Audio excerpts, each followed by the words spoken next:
امروز قدرت دفاعی کشورمون زبان زده.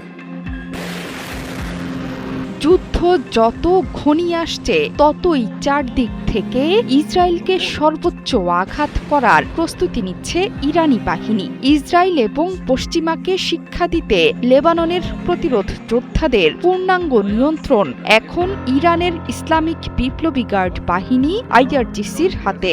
Iran মধ্যপ্রাচ্যে ছড়িয়ে ছিটিয়ে থাকা প্রক্সিদের এই যুদ্ধের মাধ্যমে পুরো দস্তুর কাজে লাগাতে চায়। লেবাননের আনাচে কানাচে এখন প্রতিরোধ যোদ্ধাদের ছদ্মবেশে ওথ পেতে আছে আইআরজিসির জ্যেষ্ঠ কর্তা ব্যক্তিরা। এমন চাঞ্চল্যকর প্রতিবেদন প্রকাশ করেছে আন্তর্জাতিক গণমাধ্যমগুলো।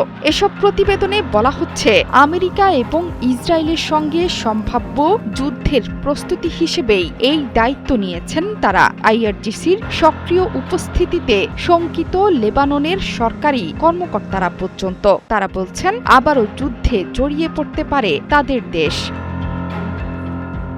হিজবুল্লাহ ঘনিষ্ঠ সূত্রের বরাতে আল আরাবিয়ার প্রতিবেদন বলছে, সম্প্রতি ইরান থেকে লেবাননে গিয়েছেন আইআরজিসির কয়েকজন কর্মকর্তা। তাদের কাজ হিজবুল্লাহর সামরিক সক্ষমতা পুনর্গঠন করা। ইসরায়েলের সাথে 14 মাসের লড়াইয়ে গোষ্ঠীটি ব্যাপকভাবে ক্ষতিগ্রস্ত হয়েছিল। 2024 সালের নভেম্বরে যুদ্ধবিরতির মাধ্যমে সেই লড়াই শেষ হয়েছিল। সেখানে এখন নতুন যুদ্ধের ঘনঘটা। লেবাননের বেকা উপত্যকা একটি স্থানে হিজবুল্লাহর মিসাইল ইউনিট সদস্যদের সাথে বৈঠক করেছেন আইআরজিসি কর্মকর্তারা। সেই জায়গায় রাতে বোমাবর্ষণ করেছে ইসরায়েল। এতে মারা গেছেন অন্তত 12 জন। নিহতদের মধ্যে প্রতিরোধ যোদ্ধাদের একজন জ্যেষ্ঠ কর্মকর্তাও ছিলেন। ইসরায়েল বলছে, তারা কমান্ড সেন্টারকে লক্ষ্যবস্তু করেছিল। এর মানে হচ্ছে, এখন সেখানে পুরো দস্তুর সংঘাত শুরু সময়ের ব্যাপার মাত্র।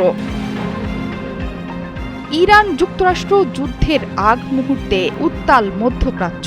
দুটো বিমানবাহী রণতরী থেকে জর্ডানে অন্তত 60টি যুদ্ধ বিমান জড়ো করেছেন মার্কিন প্রেসিডেন্ট ডোনাল্ড ট্রাম্প। সেই সময়ে লেবাননেও সামরিক শক্তি জোরদার করছে ইরানের Islamic Revolutionary Guard IRGC. Israeli গণমাধ্যমগুলো বলছে, যুক্তরাষ্ট্র যদি ইরানে হামলা চালায় তাহলে ইসরায়েলকে লক্ষ্যবস্তু করবে ইরান। এমন ধারণা থেকে যুক্তরাষ্ট্রের পাশে থেকে লড়াইয়ের প্রস্তুতি নিচ্ছে তেল আবিব। অন্যদিকে ইরানে হামলার জবাবে ইসরায়েলে হামলার প্রস্তুতি নিচ্ছে লেবাননের প্রতিরোধ গোষ্ঠী। বিশেষ করে বেড়েছে তাদের রকেট বাহিনীর তৎপরতা। শুধু লেবাননের প্রতিরোধ যোদ্ধারাই নয়, ইরানের প্রক্সি ইয়েমেন এবং ইরাকি প্রতিরোধ বাহিনীও পশ্চিমা শক্তির বিরুদ্ধে লড়তে এবং ইসরায়েলকে লক্ষ্যবস্তু বানাতে প্রস্তুত।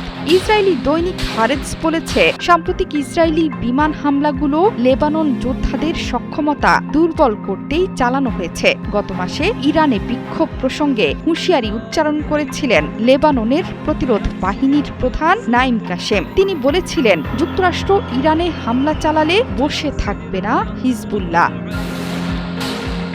জোহরা চৌধুরী সেতু, ৭১।